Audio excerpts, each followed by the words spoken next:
Coronavirus, la pandemia. ¿Cuáles son los síntomas? ¿Cómo se transmite? ¿Qué puedo hacer para protegerme y prevenir la propagación de la enfermedad? Nuevo padecimiento que ha encendido las alarmas de los sistemas de salud. Coronavirus, la pandemia.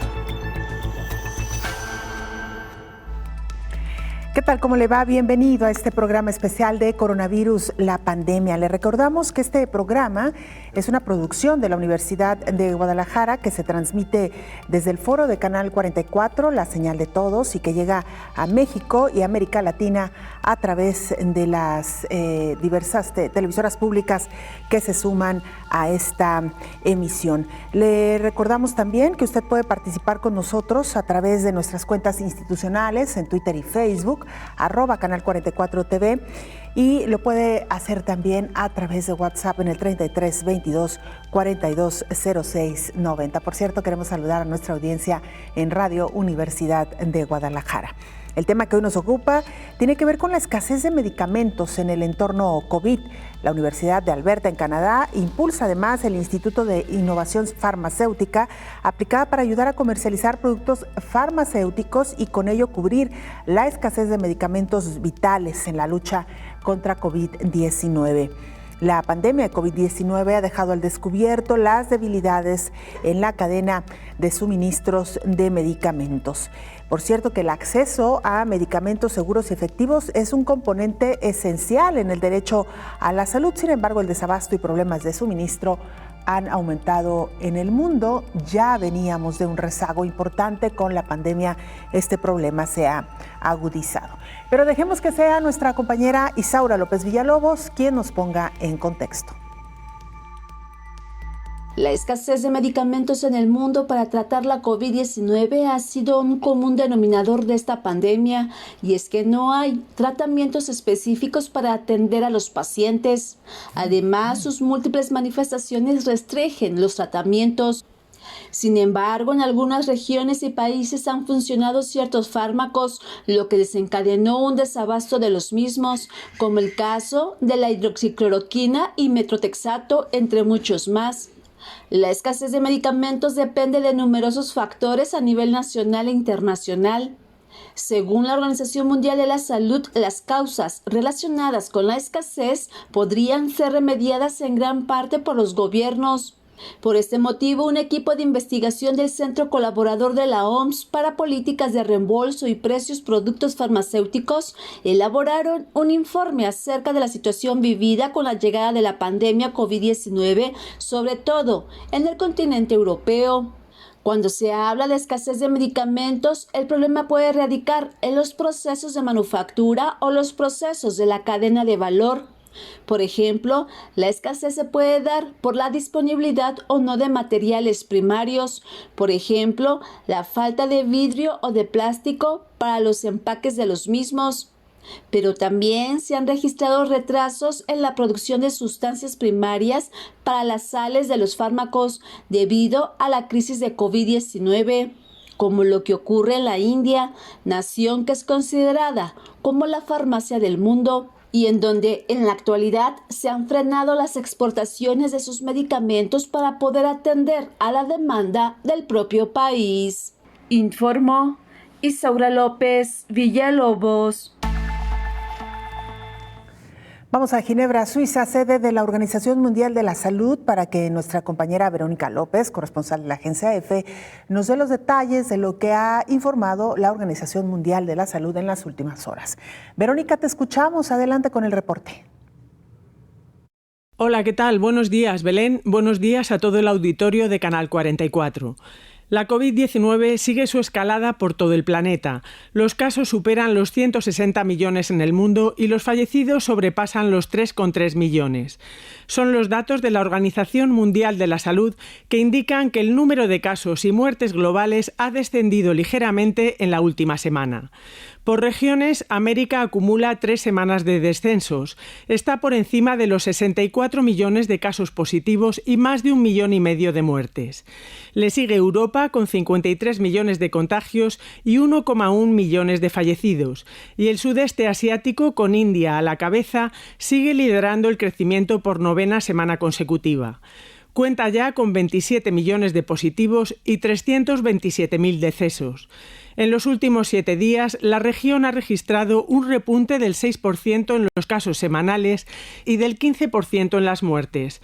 En cuanto a los fallecimientos, América y Europa suman alrededor del 80% de los que se han producido en el mundo, mientras que Asia, el continente donde surgió la pandemia, reporta un 16% de decesos. El ranking de países está encabezado por Estados Unidos con unos 32,5 millones de contagios, India con cerca de 24 millones y Brasil con 15,3 millones. La vacunación continúa, pero lo hace de forma desigual. Por ello, la alta comisionada de Naciones Unidas para los Derechos Humanos, Michelle Bachelet, denunció ante la OMS la desigualdad en el reparto de las vacunas, un bien que en su opinión marca nuevas barreras entre ricos y pobres. Por su parte, la Organización Mundial de la Salud pide mejores plataformas de ensayos clínicos de vacunas y otros fármacos para futuras pandemias, y lo hace en un foro virtual con 1.900 expertos de todo el mundo. A pesar de destacar el hallazgo de haber conseguido más de una decena de vacunas contra la COVID, la OMS insiste en que la situación sigue siendo grave debido a las nuevas variantes, la relajación demasiado rápida de medidas y el reparto desigual de vacunas. Reportó desde Europa Verónica López para el programa Coronavirus, la pandemia. Muchas gracias, Verónica, por esta información. La Organización Panamericana de la Salud cuestiona el turismo de vacunas que se promueven en algunas ciudades. Como usted sabe, Estados Unidos incluso se ha convertido en un centro donde las personas de otros países acuden para obtener un biológico. Aunque no hay cifra del número de latinoamericanos que viajan para tener acceso a las vacunas anti-COVID, hay informes sobre ciudades que ponen a disposición el biológico para los turistas. La directora de la Organización Panamericana de la Salud, Carissa Etienne, señaló que esta no es la solución para la desigualdad con la que ya se están distribuyendo las vacunas. Las vacunas pueden marcar la diferencia entre la vida y la muerte, y esto no debe ser un privilegio de los países ricos ni de las personas ricas, pero me atrevo a decir que es un derecho para todos, quienes no pueden pagarse un viaje internacional que constituye la mayoría de las personas en nuestra región. Estas personas siguen sin tener acceso a las vacunas y esto no es aceptable. Dijo que el organismo internacional trabaja de distintas maneras para agilizar la llegada del biológico, entre ellas el mecanismo COVAX y con fabricantes, además de la capacidad regional de las Américas para fabricarlas. Esta región tiene que ser una prioridad para vacunación, para evitar futuros brotes.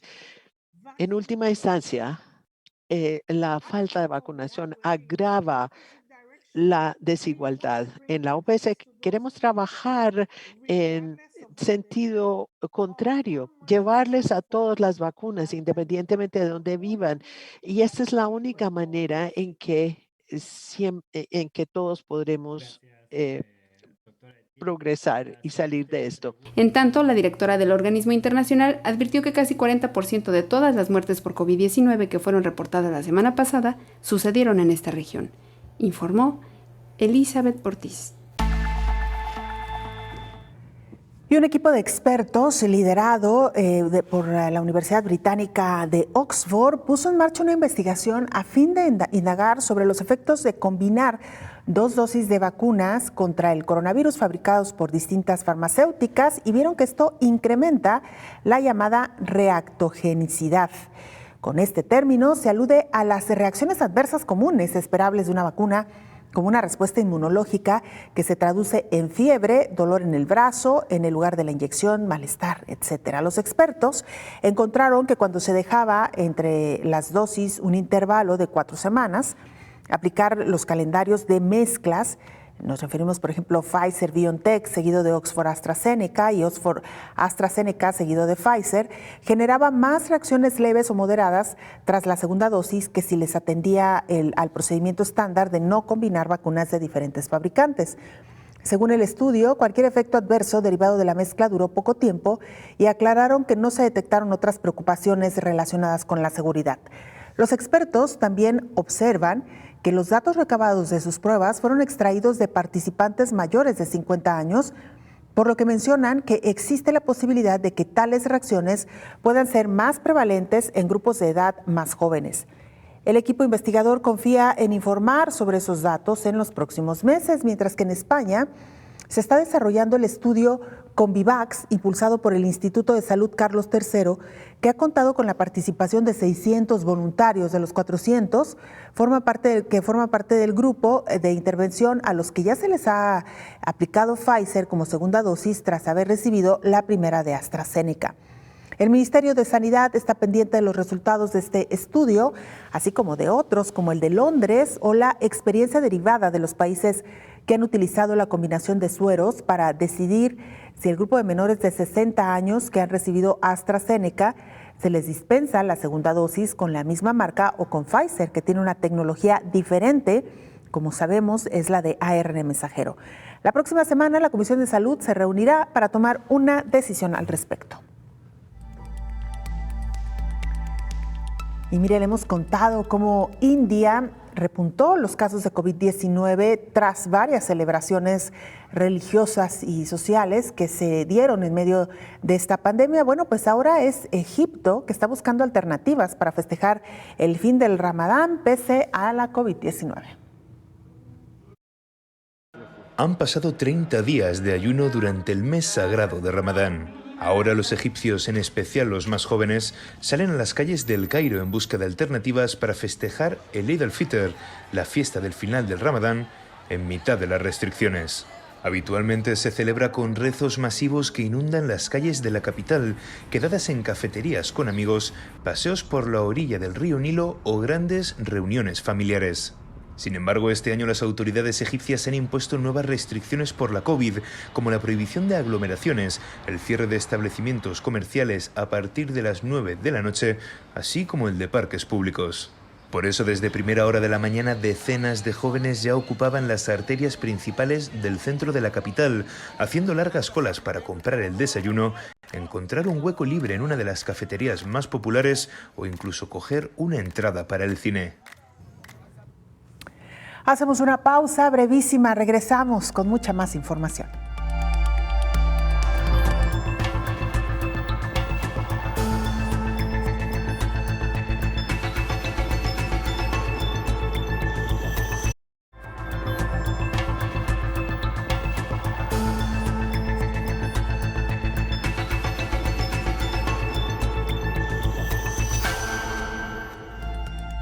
Expertos continúan analizando la conocida variante de la India y hay quienes opinan que esta podría incluso ser de mayor propagación que la original del virus del SARS-CoV-2.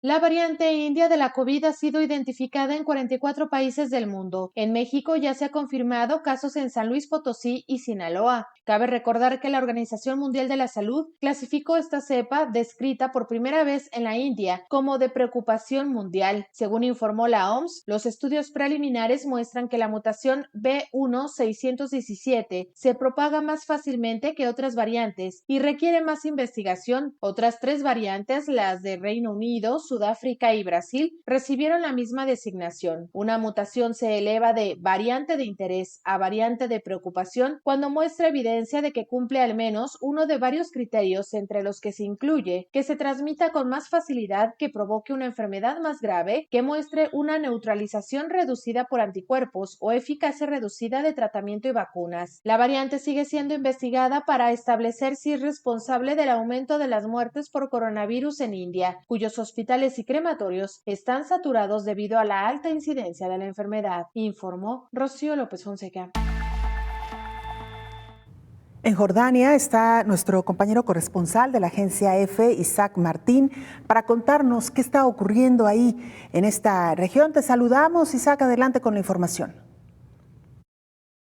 Hola, ¿qué tal? Buenos días, Belén. Buenos días a todo el auditorio de Canal 44. Pues sí, Jordania vive un momento en el que empieza a tener la pandemia bajo control, gracias a los estrictos confinamientos en este último año y que le ha permitido ahora poder anunciar una reapertura parcial para el Eid al-Fitr, la festividad que pone fin al mes sagrado de Ramadán. Como media, Jordania informa ahora de 680 casos de coronavirus diarios, muy lejos de esos 9.000 registrados cada día en el mes de marzo, cuando fue el pico de la segunda ola en el país. Ese pronunciado descenso de los casos también se está viendo gracias a la campaña de vacunación.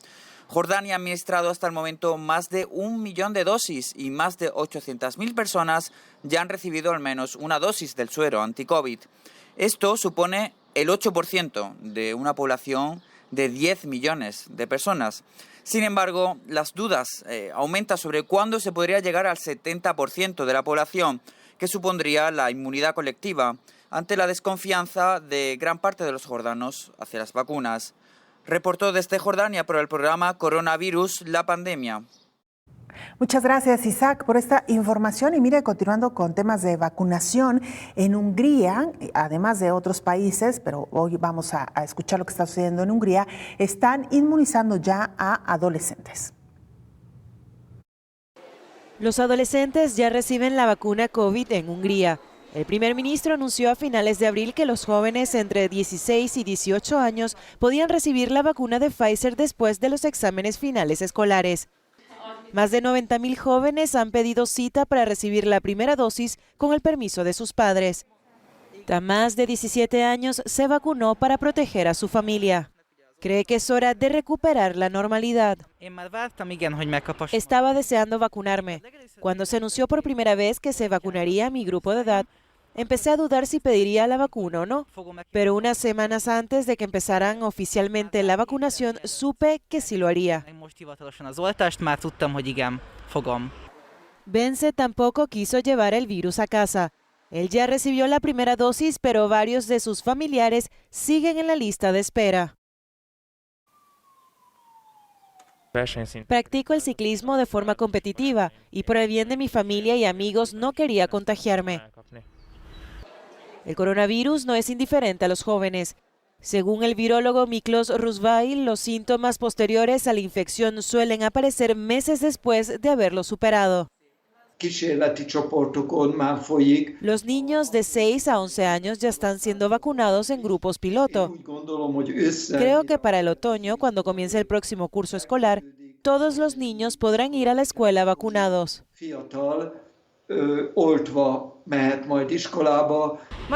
Hay 6 vacunas disponibles en Hungría. Además de las vacunas de Pfizer y Moderna, también están disponibles las de AstraZeneca y Johnson & Johnson, así como la china Sinopharm y la rusa Sputnik V. Hasta ahora casi 4,5 millones de personas han recibido su primera dosis. Según los planes del gobierno, a mediados de junio podrán vacunarse quienes solo acepten las vacunas occidentales. Bueno, pues así la situación en Hungría. Mientras tanto, ya varios países europeos investigan sobre la gestión de la pandemia de COVID-19. Escuchemos. A medida que más países van saliendo del que esperan sea su último confinamiento, empiezan las investigaciones sobre la gestión de la pandemia. Londres sigue los pasos de Italia y es probable que le sigan más países. El Reino Unido llegó a estar a la cabeza mundial en número de muertos por COVID-19. Actualmente ocupa el 5º lugar con más de 127.000 fallecidos. En medio de tal tragedia, el Estado tiene la obligación de examinar sus acciones de la manera más rigurosa y sincera posible y de aprender todas las lecciones posibles para el futuro. Por eso siempre he dicho que cuando fuera el momento adecuado, debería haber una investigación completa e independiente. Mientras los países europeos tratan de retomar la actividad social y económica de la manera más segura. En Dinamarca, en este bar, utilizan una aplicación de teléfono móvil que muestra los resultados de test recientes de su propietario y si ha sido vacunado.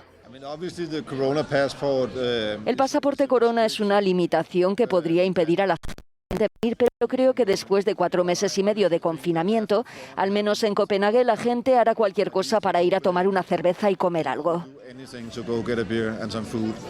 Alemania también está lista para lanzar en breve su certificado de inmunidad digital, lo que facilitará saber si una persona ha sido completamente vacunada.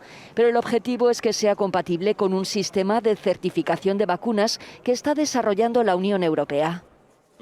Si logramos hacer esto para la UE en las próximas semanas, probablemente establezcamos un punto de referencia global porque somos la primera región en el mundo que tiene éxito no solo en tener una solución nacional, sino una internacional. Ni siquiera Estados Unidos tiene esto.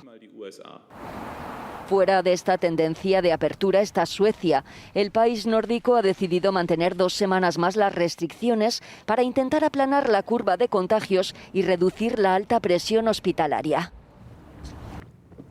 Sin duda alguna muy importante esto que están planteando los países europeos, cómo gestionar esta pandemia una vez que en casi la mayor parte del mundo empieza a ceder un poco. No hay que confiarnos, sin embargo, hay que recordar que hay países que todavía están en una situación crítica y otros que ni siquiera han podido controlar la pandemia. Sin embargo, hay que decirlo también que estos países que están viendo la luz al final del túnel están ya planeando también de qué manera gestionarán lo que viene para el mundo tras esta pandemia de COVID-19. El tema que hoy nos ocupa tiene que ver con la cadena de suministros de medicamentos, todo un tema que se vio alterado, por cierto, en medio de esta pandemia de COVID-19. Nuestra compañera Rocío López Fonseca nos informa.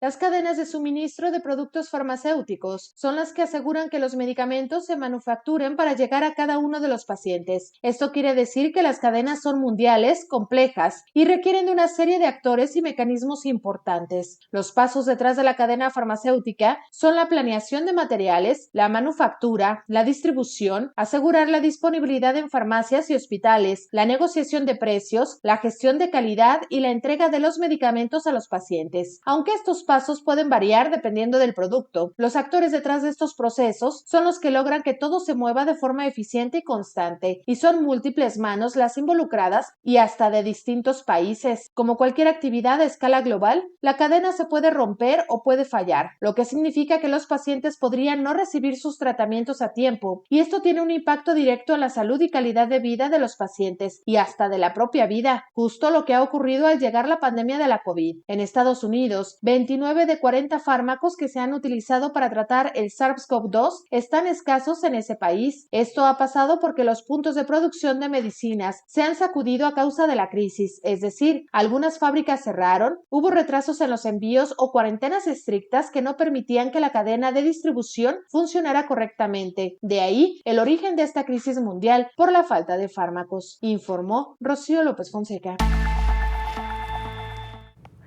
Bueno, pues así la situación en cuanto a el suministro de medicamentos. Le recordamos que es el tema que hoy estaremos abordando. Antes de irnos a la pausa, permítame presentarle este estudio que se ha publicado recientemente en nuestro país. La pandemia del coronavirus se perfila para ser el primer evento más catastrófico en la historia de la industria aseguradora en México en unos 4 meses, cuyo costo se acerca a los $2,000 millones, según la Asociación Mexicana de Instituciones de Seguros. En conferencia de prensa virtual para dar a conocer el reporte de casos COVID-19 en población asegurada con cifras al 10 de mayo del 2021, Juan Patricio Riborol, vicepresidente de esta asociación, informó que la pandemia ha tenido un costo de $1,792 millones, lo que significa que se está acercando al mayor evento que tiene la historia de la industria en nuestro país. Hay que recordar, el que tenía el número 1 fue el huracán Vilma por $2,340 millones.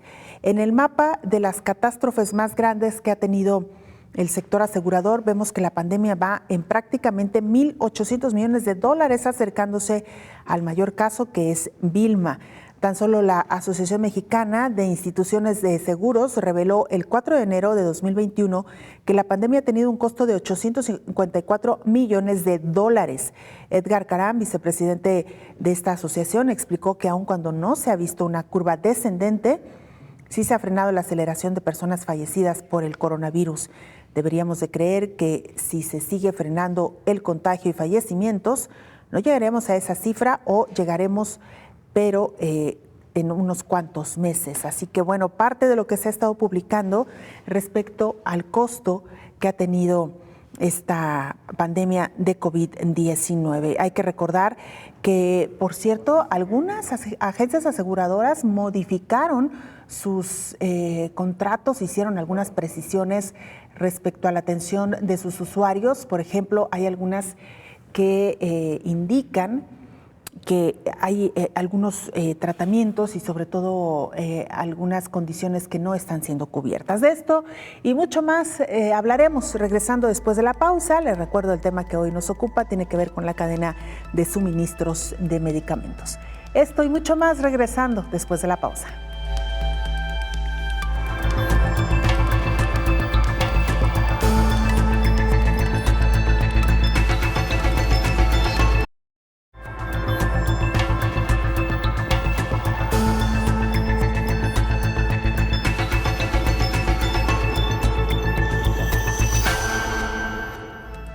El tema que hoy nos ocupa tiene que ver con el suministro de medicamentos en medio de esta pandemia de COVID-19 y en la Universidad de Alberta están impulsando una iniciativa para evitar la escasez de medicamentos contra COVID-19. La Universidad de Alberta en Canadá impulsó el Instituto de Innovación Farmacéutica Aplicada. Es un organismo sin fines de lucro para ayudar a comercializar productos farmacéuticos como un esfuerzo para cubrir la inminente escasez de medicamentos vitales en la lucha contra COVID-19. El instituto, que pertenece a la Facultad de Farmacia y Ciencias, está coordinando laboratorios en la región de Edmonton para fabricar los medicamentos necesarios para pacientes conectados a un ventilador. Solos no tenemos la capacidad, pero como consorcio podemos reunir todos los componentes necesarios para fabricar medicamentos para cubrir la escasez, explicó el director ejecutivo de este instituto, Andrew McIsaac. Junto con Alberta Health Services y Health Canada, está construyendo proactivamente la fabricación en Alberta con una serie de empresas. Adelantó que el instituto se va a centrar en 2 medicamentos, el Propofol, un anestésico, y el Cisatracurio, un relajante muscular, que en conjunto se administra por vía intravenosa para alguien que está a punto de conectarse a un respirador. La escasez del Propofol afectaría más a pacientes con COVID porque es el medicamento para sedar a alguien en el hospital para una cirugía. Estos medicamentos, que se fabrican en gran parte en el extranjero, se han vuelto escasos gracias a la demanda exponencial de ventiladores y al colapso de la cadena de suministro, informó Elizabeth Ortiz. Nada menor esta situación que se vive en el mundo. Algunos expertos lo califican como el mayor desabasto de medicamentos en la historia de la humanidad. El acceso a los medicamentos seguros, efectivos, asequibles y de calidad es un componente esencial del derecho a la salud. Sin embargo, el desabasto y otros problemas de suministro de medicamentos se están dando de manera creciente y recurrente en los últimos años en todo el mundo, afectando de lleno a la disponibilidad y con serias consecuencias para los pacientes, los sistemas sanitarios y la sociedad en general. Los desabastos afectan a fármacos muy diversos. Muchos de ellos se utilizan en el ámbito hospitalario e incluyen con frecuencia antibióticos, anestésicos y medicamentos oncológicos. Esta situación se ha visto acelerada y agravada con el contexto de la pandemia de la COVID-19, tal y como reconocen la Agencia Europea del Medicamento y el Parlamento Europeo. En informes recientes, en los últimos meses, se ha observado la intermitencia del suministro de algunos fármacos esenciales y se ha necesitado realizar restricciones en el uso de ciertos medicamentos ante el riesgo de que pudieran quedar desabastecidos. Por ejemplo, el caso de la hidroxicloroquina, vital para el tratamiento de lupus y otras enfermedades autoinmunes, cuyo suministro fue controlado en países como España, cuando se empezó a utilizar como tratamiento posible frente al coronavirus en el ámbito hospitalario, informó Rocío López Fonseca. Saludamos ya en esta mesa de trabajo al infectólogo Héctor Raúl Pérez Gómez. Doctor, bienvenido, ¿cómo está? Hola Belén, buen día, qué gusto saludarte bien, afortunadamente. Qué bueno, doctor. Lo hablábamos ya un poco en el corte. Las cifras así lo han reflejado en México en general. De hecho, hay quienes mencionan, doctor, que podría el país entrar próximamente en semáforo verde, lo cual pues es muy alentador. Lo platicábamos, doctor, que a veces podemos dudar de las cifras. Sucede en todo el mundo, pero de lo que sí no se puede dudar es del termómetro que ustedes tienen cuando miden la cantidad de pacientes que ven en el día a día, doctor. Efectivamente, Belén. Y en México sí hay una significativa reducción en el número de casos diarios. Lo hay también en el estado de Jalisco, desde donde se transmite este programa. Para darnos una idea, en estos momentos el número de casos que se reportan cada día en el estado de Jalisco son en promedio 200 diarios. Sin embargo, durante los picos de la pandemia hubo un momento, me refiero a diciembre y enero del recién pasados, hubo algunos momentos en que 1.200 nuevos casos fueron reportados cada día. La ocupación hospitalaria por COVID-19 ha bajado importantemente, como también el porcentaje de positividad de las pruebas, y también estamos advirtiendo una disminución en el número de casos graves y como consecuencia de todo lo anterior también una disminución de la mortalidad. Qué bueno. Afortunadamente. Afortunadamente, doctor. ¿Y por qué traemos esto a colación? Tiene que ver con el tema que hoy nos ocupa. En esta etapa de crisis que usted menciona, cada país la ha vivido en un momento diferente. En el caso de México fue entre noviembre, diciembre, enero. Se vivió precisamente un desabasto de insumos, doctor, por la alta demanda que había. ¿Cómo se vivieron esos momentos y qué pasó específicamente con los medicamentos, doctor? Ocurrió que efectivamente la gran demanda llevó a un desabasto y también en diversos momentos, además de los medicamentos, el oxígeno medicinal, posiblemente lo recordamos como una situación desesperante, porque hubo momentos en que difícilmente se encontraba una cama para hospitalización de pacientes, pero se visualizaba la alternativa de que algunos de ellos pudieran ser manejados desde casa con oxígeno suplementario, y el gran problema era que también este insumo estaba en franco desabasto o en alta demanda y por lo tanto era insuficiente de acuerdo a la demanda que se vivió en ese momento. Pero en relación a medicamentos, Belén, también ocurrió que fármacos importantes para el manejo de pacientes con COVID grave, por ejemplo, dexametasona, un antiinflamatorio esteroideo, era difícil de encontrar en las farmacias en el país. También era difícil encontrar, por ejemplo, en el ámbito hospitalario, de acuerdo a la nota de Rocío López Fonseca, en la que señala, por ejemplo, el déficit que hubo en momentos de Propofol, un medicamento importante, muy importante. La nota fue de Elizabeth, perdón. Sí, de Elizabeth. Un fármaco muy importante para poder intubar a los pacientes que así lo requerían. Entonces, hubo momentos en los que se tuvo que echar mano de alternativas de medicamentos para poder llevar a cabo estos procedimientos, como de igual manera medicamentos que tienen función como relajantes musculares para mantener en intubación óptima a los pacientes con COVID. También hubo momentos verdaderamente difíciles con desabasto y esto indudablemente impacta a la calidad de la atención médica. Doctor, hasta ahora no hemos conocido, al menos a través de los medios internacionales o medios locales, depende de dónde uno se encuentre, de pacientes que hayan muerto por la insuficiencia de algún medicamento o quizá de estos medicamentos que se utilizan para ayudar a la intubación, doctor.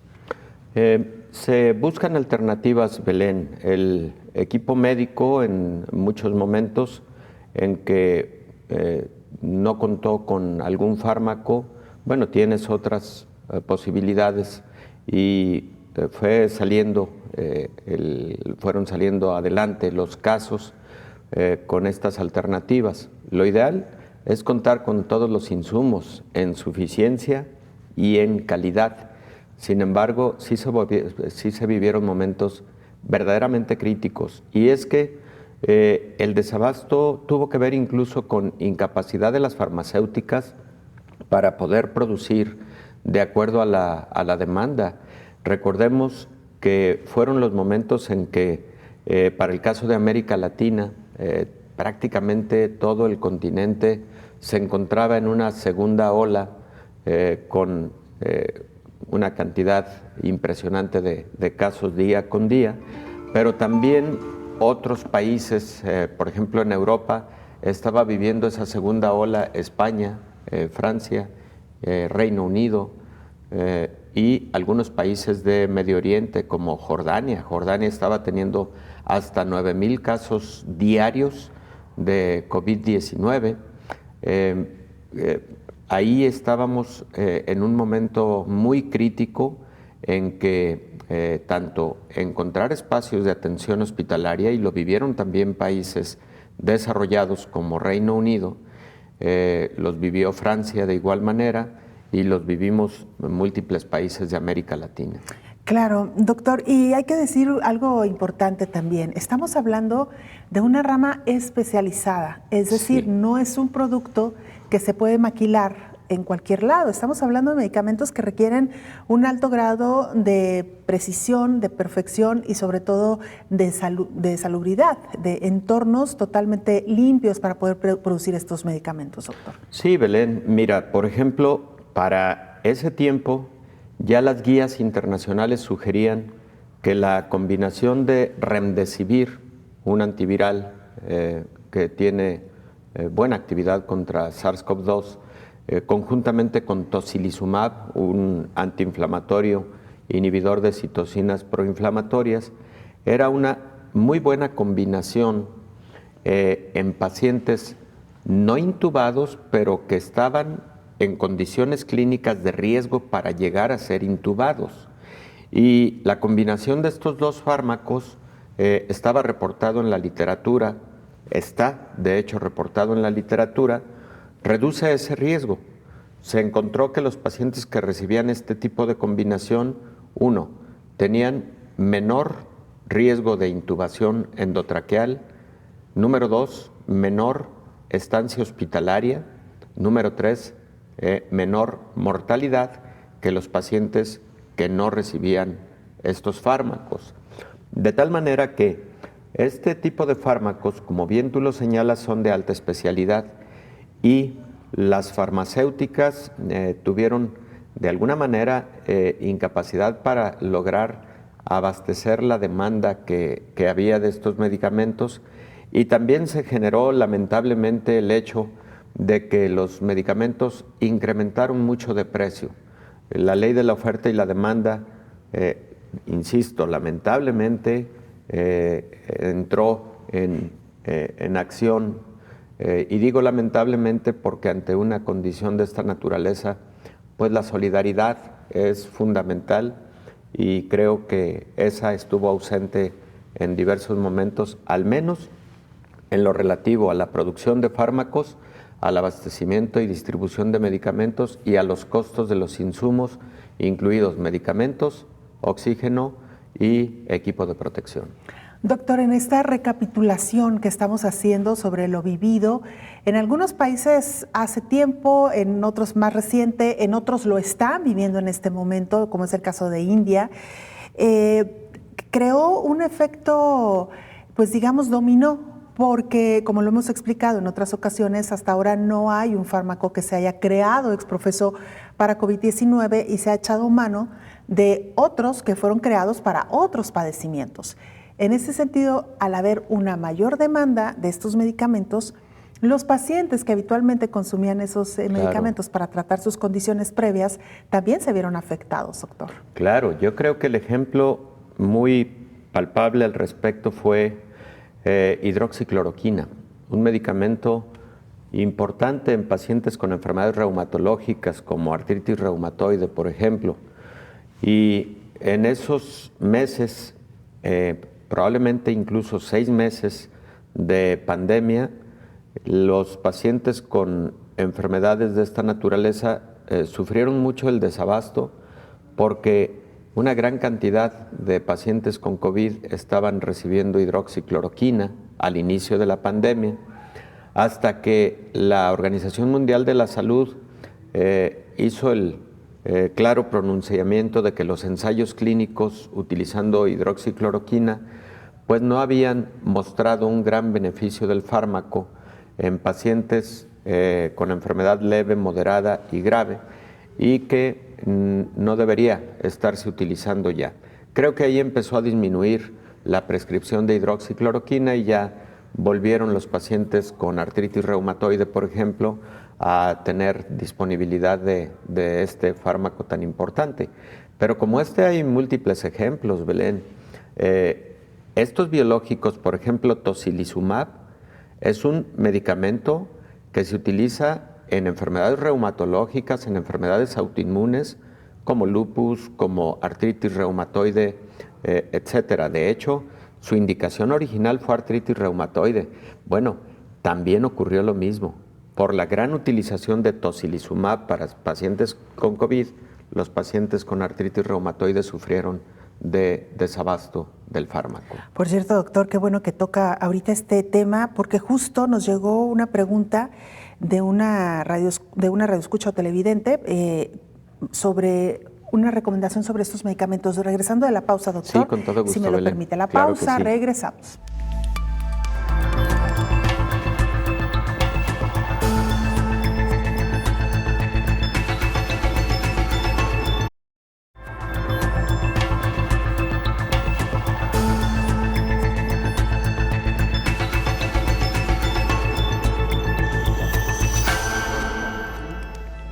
El tema que hoy nos ocupa tiene que ver con la cadena de suministro de medicamentos en esta pandemia de COVID-19 y el desabasto de algunos fármacos que se ha registrado en casi todo el mundo. Esta pandemia ha revelado las vulnerabilidades del desabasto de medicamentos. En los últimos años, el Centro de Investigación y Política de Enfermedades Infecciosas de la Universidad de Minnesota ha investigado la vulnerabilidad de la cadena de suministro de medicamentos en Estados Unidos. Con la aparición de la pandemia de COVID-19 a principios de 2020, se pusieron al descubierto muchas de estas debilidades.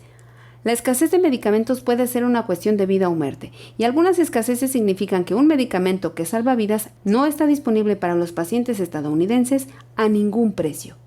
La Universidad de Minnesota advirtió que existe una creciente escasez de medicamentos relacionados con COVID, no solo en la Unión Americana, sino en Europa.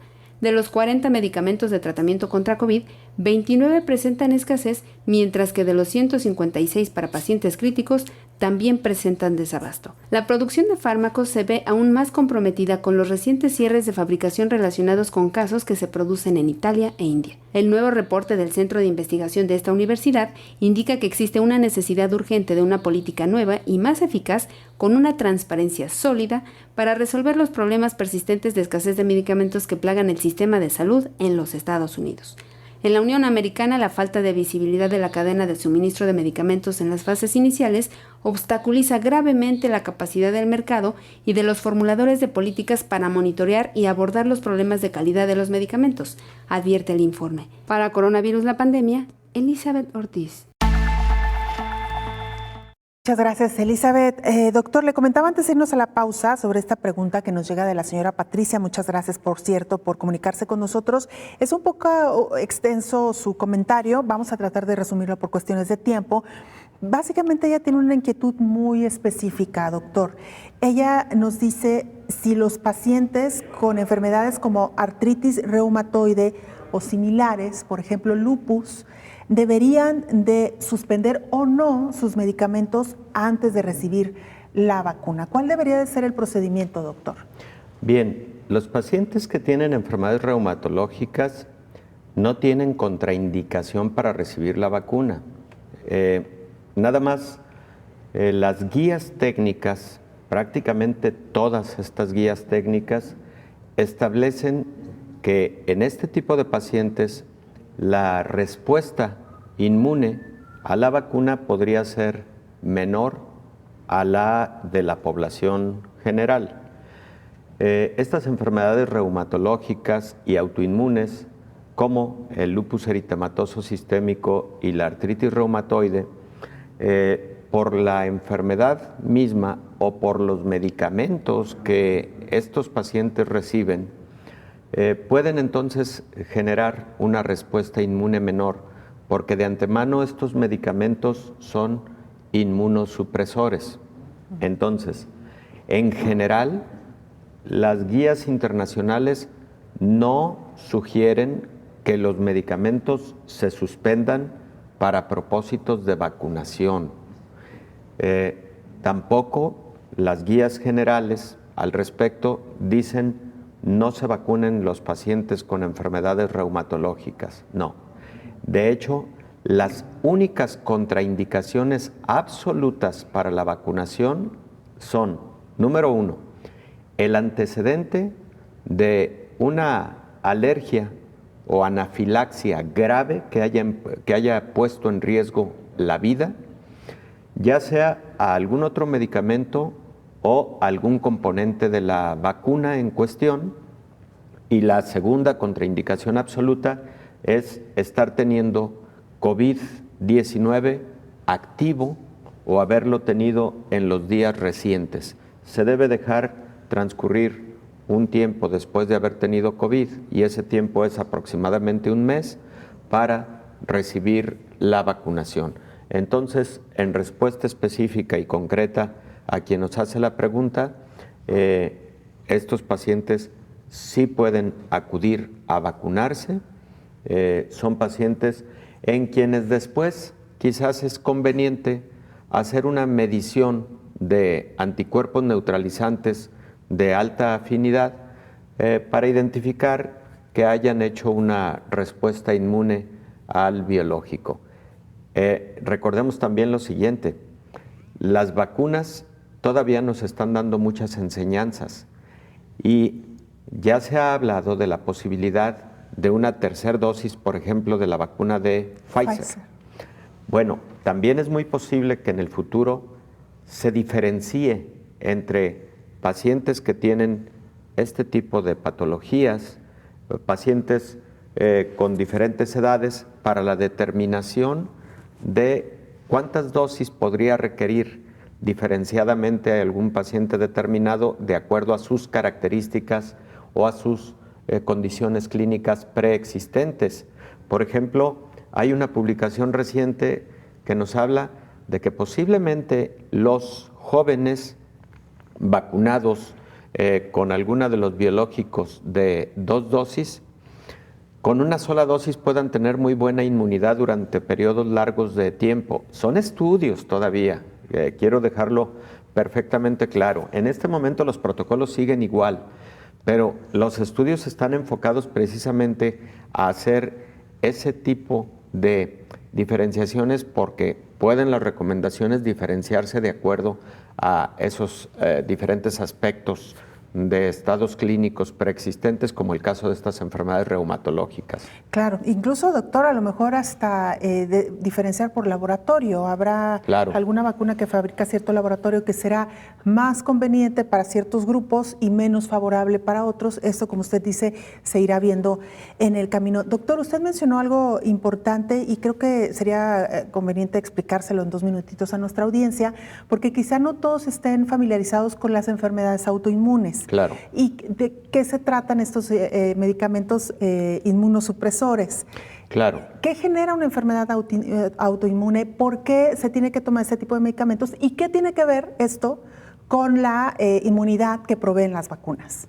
Las enfermedades autoinmunes, como su nombre lo dicen, son aquellas en que componentes del propio sistema inmune actúan atacando componentes celulares de la persona que la padece.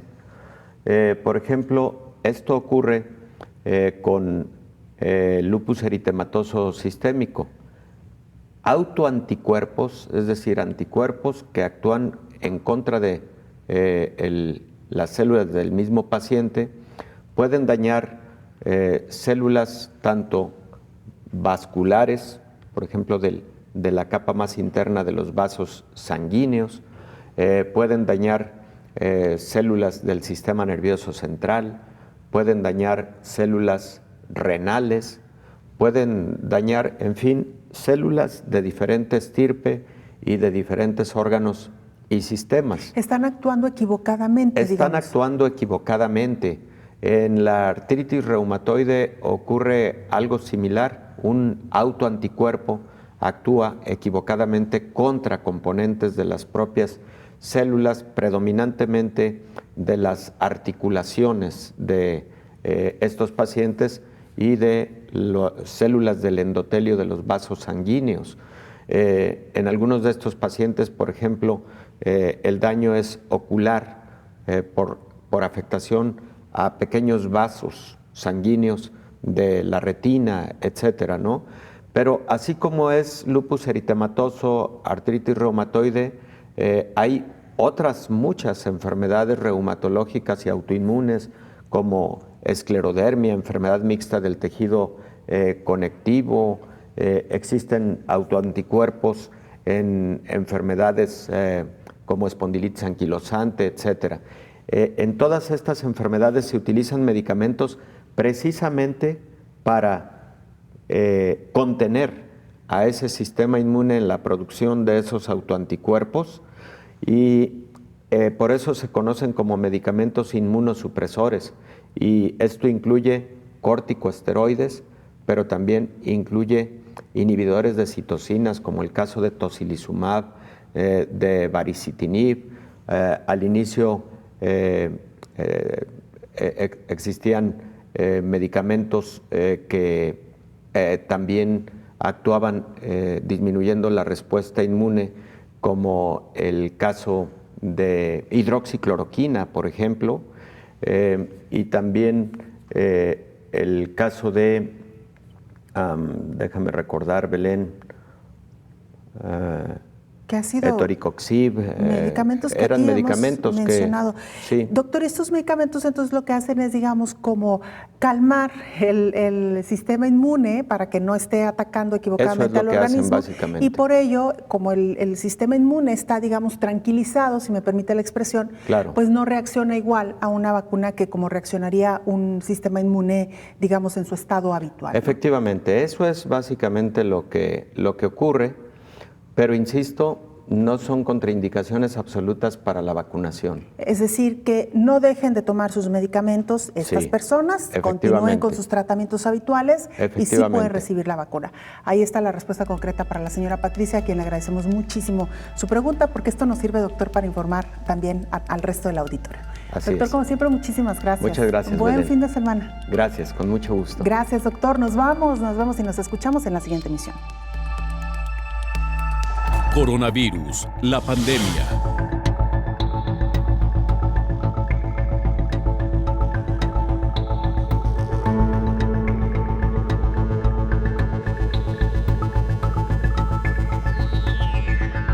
Coronavirus, la pandemia.